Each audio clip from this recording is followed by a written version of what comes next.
One thing that I like to do every single patch is find a good and solid solo player build. What I mean by that, so I look for a build that has a good amount of damage, a good survivability, that way the build can work for a solo player.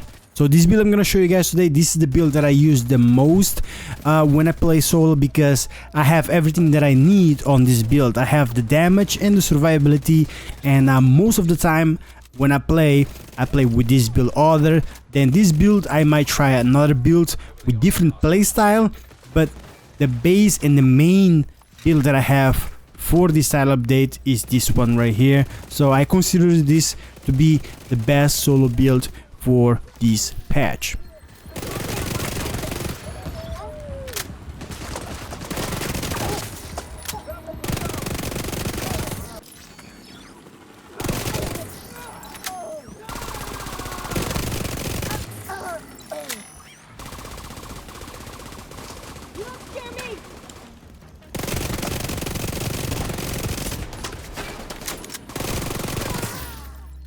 So this is the build that we're gonna be working on, and this is consistent of Striker battle gear. I know, not a Striker build, but honestly Striker is just so good. So let's take a look of what we have on this build. So basically on the right side I have the tankiness with 3 core attribute armor, and then on the left side I am focusing on the damage of the build, right?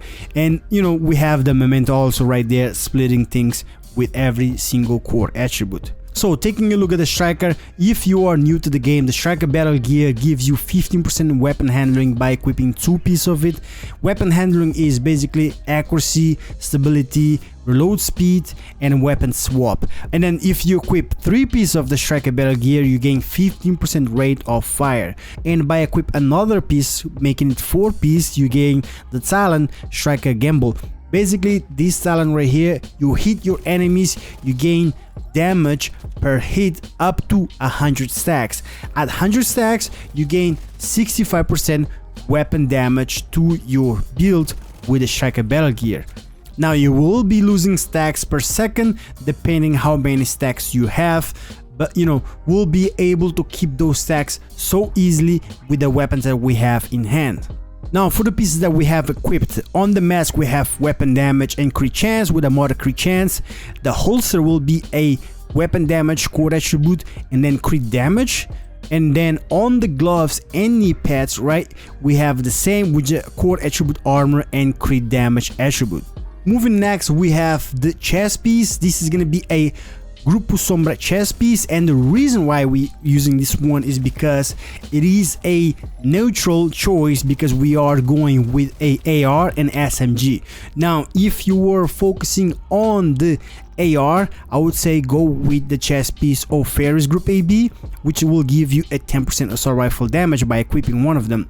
Or if you're choosing a SMG as your main, you can go with the Circle of Concern, which gives you a 10% SMG damage. Now with the Grupo Sombra I gain 15% crit damage, which is good also, and is more like a neutral choice that will give damage to both of the weapons. And I do use both weapons in either if I'm close or I'm far away from my enemies. So the core attribute will be the weapon damage, and then attribute crit chance and crit damage, obviously with a crit chance mod. The talent in here, it's no other than the Obliterated. Critical hits increase total weapon damage by 1% for 5 seconds, stacking up to 25 times, which can translate at 25% weapon damage to your build. And we can also make this talent activate quickly and with no problems on this build. So it's another talent that one of the best you can use on the chest piece. Last but not least, on the backpack we have the Memento backpack. This is one of my favorite exotics in the game. I know some of you don't have it yet, but if you can get this backpack, this is the best backpack for solo players because it gives you so much for your build. Diversity of this backpack is just insane. So it comes with the 3 core attributes, right? Weapon damage, armor, and skill tier. It doesn't have attribute, but this one right here, it's a mod, which I put a 6% crit chance. The talent, this is what makes this backpack so useful. You kill enemies, they drop these orange trophies on the floor. By picking them up, right, you can get up to a maximum stacks of 30. Once you have that 30 maximum stacks, you gain a 30% weapon damage, a 30% skill efficiency, and a 3% armor regen for 300 seconds, which is 5 minutes. Now, on this build, if I take a look on my defense stats, we have 1.3 million armor and we have a 131,000 armor on kill. The regen right here says 0, right? Armor regen, but that's before the fight. Once we get that maximum stacks of 30 of the memento, this will go to a 39,000 armor regen.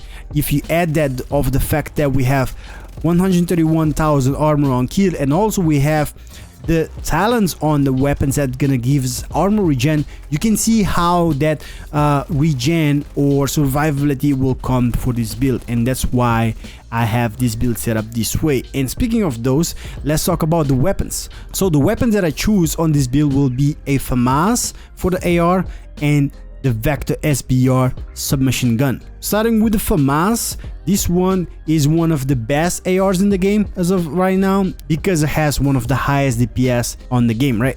So this FAMAS has core attribute assault rifle and health damage, obviously, with the attribute that I always recommend, damage to target out of cover. Now on the talent in here, we have a special talent, the Preservation. This is a talent that I started using a lot more lately since that video that I make about this weapon right here, which is the Emily's Guard. I like this talent so much that I started using even on other weapons like my FAMAS. So basically this talent repairs your armor. So killing an enemy repairs 10% of armor over 5 seconds. Headshot kills improve that repair by an additional 10%, so making it a 20% repair if you kill an enemy with a headshot, right? So yeah, as you can see on the gameplay, this talent right here, it does help me a lot. I don't necessarily have to go with it because I already have a good survivability on the build itself, but I chose to go with it because I like it. Now if you do not want to use the Preservation talent, right, you want to use a damage talent because this build actually already has a good survivability. If you want to go with the damage talent, I recommend a FAMAS with a talent in sync. In sync is pretty easy to activate just by throwing your drone out there, the striker drone, and will activate in sync. 30% weapon damage easily. The way I have modded this FAMAS is 5% crit chance on the scope, 5% crit chance on the laser pointer, and 5% crit chance on the muzzle with a plus 20 rounds on the magazine. Moving for the secondary weapon, we have the Vector SBR 9mm. Now I did make a video not too long ago pointing out the 3 differences on the vectors, right? This one has the lowest damage per bullet and has a higher mag size. Now I said this one has the lowest burst DPS, but I did not say not to use it because this one actually, as I said on the video, this one has the highest sustained DPS between all 3 of them. So this one is good for sustain because it has a higher mag size, but even though it has a lower base damage. So yes, for this build I'm gonna be using the Vector SBR 9mm. This is the one that I use on my gameplay, as you can see, and it does just fine. I do like it, but I don't have it all the way maxed out yet, and it still shreds the enemies, right? So the core attribute obviously is SMG damage and crit chance, and I need to max out that crit chance. The attribute damage target out of cover is what I recommend. The talent, I did put Preservation also on it, but again, this is a talent that I want to have in here. You don't have to go. For the mods on this Vector, we have a 5% crit damage on the scope, a 10% accuracy on the grip, a 5% crit damage on the muzzle, and last but not least, a plus 20 rounds for the magazine. On the specialization, I'm looking for a few things. So the talent Instant gives you armor on kill at 10%. That's why we have that 131,000. We have the talent right here, Barrage, rate of fire increased by 5% on kills for 5 seconds. So that's a DPS boost for those 5 seconds. We have Supply Line. I actually like this one for solo. Regenerates 10% of total ammo capacity every 60 seconds. Also we have aim placement, 10% weapon handling while not moving. So that comes actually quite handy for better accuracy on the FAMAS. With all that said, if we take a look at the stats for the FAMAS first, we have 55% crit chance, 108% crit damage, 75% headshot damage, and we'll have a 10% damage target out of cover that does not show on the weapon stats, but it's in there, and then 21% health damage. Switching for the SMG, the Vector, we have 59% crit chance. Remember, I do have to optimize that crit chance of the weapon itself, so this will be capped at 60. 118% crit damage, 70% headshot damage with a 10% damage to target out of cover. Again, it does not show on the weapon stats, and that's it. For the defensive stats, as I showed you, I have 1.3 million armor with 131,000 armor on kill. That's coming from the gunner specialization, and once we get that maximum stacks of the memento, we'll have a 39,000 armor regen. Now, last but not least, I left the skills to talk about. So the skills in here, actually, it doesn't really matter. It doesn't really affect the build as much, so you can use with whatever you want. I go with the Striker drone, one of my favorite skills that I use the most. This basically to distract the enemies, and I've been using the shrapnel trap because I've been leveling it up, but I actually kind of like it. But like I said, none of this is exactly necessary for the build, whatever you want to go in here. So yeah guys, that's the build for you guys. That's my best solo build that I have right now. This is the build that I can rely on to do most of the contents with no problem as a solo player, and it gets me through with everything that I have on this build. It works perfectly, it does shred the enemies and gives me survivability, and yeah, it works for me. But let me know what you guys think of this build, what would you change, and let me know your favorite builds down below. If you enjoyed this video, hit me with a like, I would appreciate. Subscribe for more, and I'll catch you guys in the next one. Peace.